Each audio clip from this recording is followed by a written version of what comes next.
Welcome back to another chilling episode, my fellow night owls. As the world outside sleeps, we gather once more, drawn together by the allure of the unknown, the unsettling, the truly terrifying. Tonight, we delve into 3 terrifying true stories that happened in the dead of night. These are tales whispered in hushed tones, passed down through generations, each one a chilling reminder that when darkness falls, we are never truly alone. So turn down the lights, lock your doors, and prepare to be disturbed. For these are the stories that haunt the shadows, the stories that linger long after the sun has risen. Deep in the heart of the Montana wilderness, miles from civilization, nestled among towering pines and the watchful gaze of ancient mountains, a lone camper named Daniel prepared for a night under the stars. Daniel, an experienced outdoorsman, relished the solitude, the symphony of crickets, and the distant howl of coyotes, his only companions.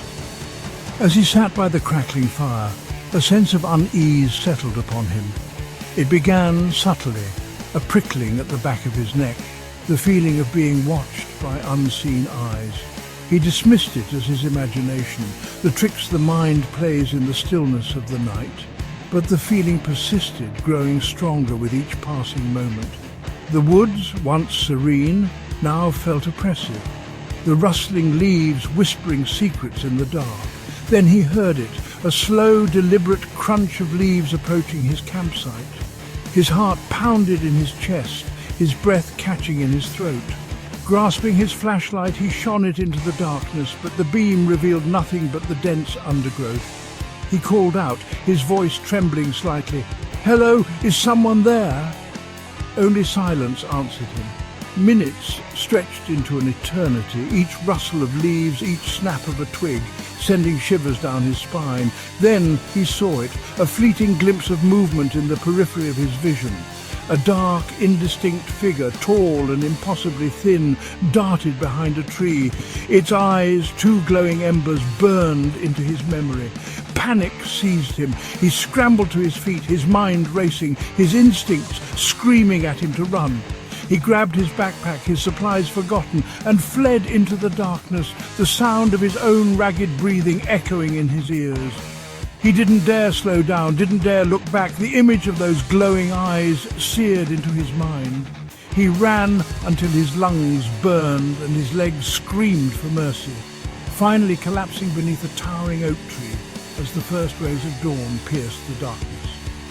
He never went back to that campsite, the memory of that night forever etched into his soul. Some say it was just a bear, its eyes reflecting the firelight, but Daniel knew what he had seen, a creature of the night, something ancient and unknowable, lurking in the shadows of the wilderness. To this day, he can't shake the feeling that it's still out there, watching, waiting.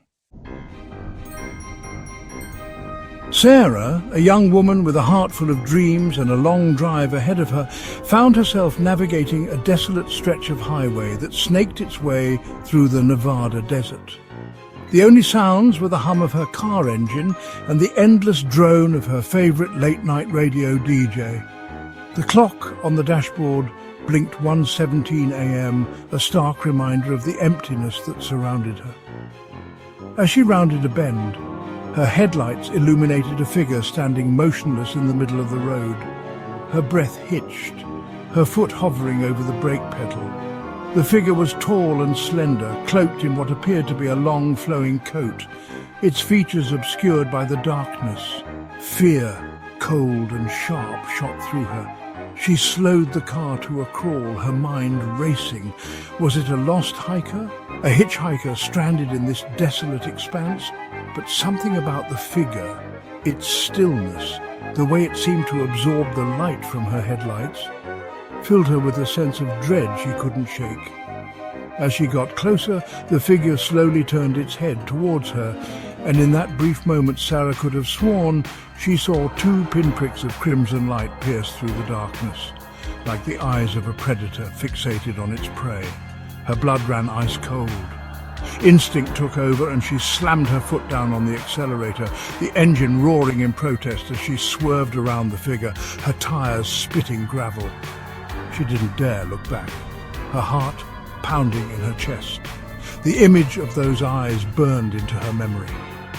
The miles seemed to stretch on forever, the silence of the desert now deafening. Finally, as the first hints of dawn began to paint the horizon, she reached a small, brightly lit gas station, a beacon of civilization in the vast emptiness. She pulled in, her hands shaking, her body trembling with adrenaline.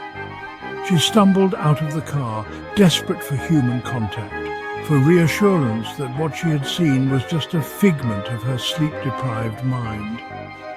But as she looked back at the road, now bathed in the soft light of dawn, she saw no sign of the figure, no footprints, no indication that anything had been there at all. Some say it was just a trick of the light, a mirage in the desert heat.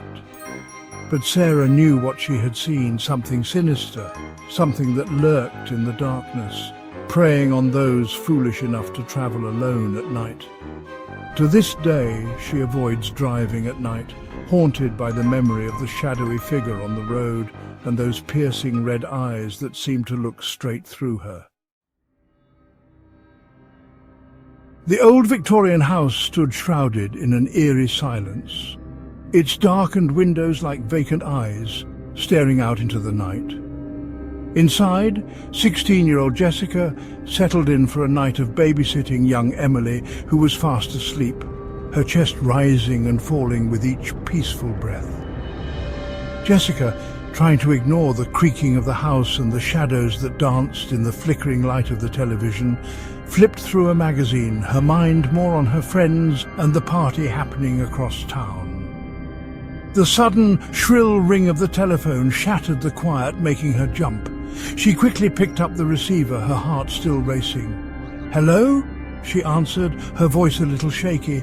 A low, guttural voice, distorted and barely audible, whispered on the other end, "Check on Emily." Jessica's breath caught in her throat. She glanced at the hallway leading to Emily's room, a shiver running down her spine. "Who is this?" she asked, her voice barely a whisper. The voice chuckled, a chilling sound that sent chills down her spine. "Don't worry, I'm just making sure you're doing your job." And then, silence. The line went dead. Jessica stared at the phone in her hand, her heart pounding in her chest. She told herself it was just a prank call, some teenagers messing around, but the sound of that voice, the way it seemed to slither into her ear, filled her with a sense of dread she couldn't ignore. She slowly made her way to Emily's room, her hand trembling as she reached for the doorknob.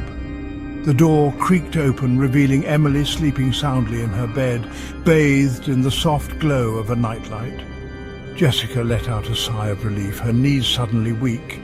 She checked on Emily, making sure she was covered and safe before returning to the living room, her every sense on high alert. The phone rang again, the shrill sound making her jump. She stared at it, her heart pounding in her chest, afraid to answer, afraid not to. She cautiously picked up the receiver. "Hello?" The same distorted voice sent shivers down her spine as it whispered, "I'm watching you." Terror gripped her. She slammed down the phone, her blood running cold. She ran to the window, peering out into the darkness, searching for any sign of movement, but there was nothing. She spent the rest of the night huddled on the couch, every creak of the house, every rustle of leaves outside the window sending shivers down her spine. She never found out who made those calls, but she never forgot the terror, the feeling of being watched, of being hunted in that old Victorian house. Some say it was just a prank, a cruel joke that went too far. But Jessica knew what she heard, a voice from the shadows, a reminder that even in the safety of our own homes, there are things that go bump in the night. And so, as the first rays of dawn pierce through the darkness, we emerge from the shadows, our minds filled with the chilling tales of the night. If you enjoyed these stories, Don't forget to like, subscribe and hit the bell icon for more spine-chilling tales. Stay safe and remember, sometimes the scariest things happen when the world is asleep. Sweet dreams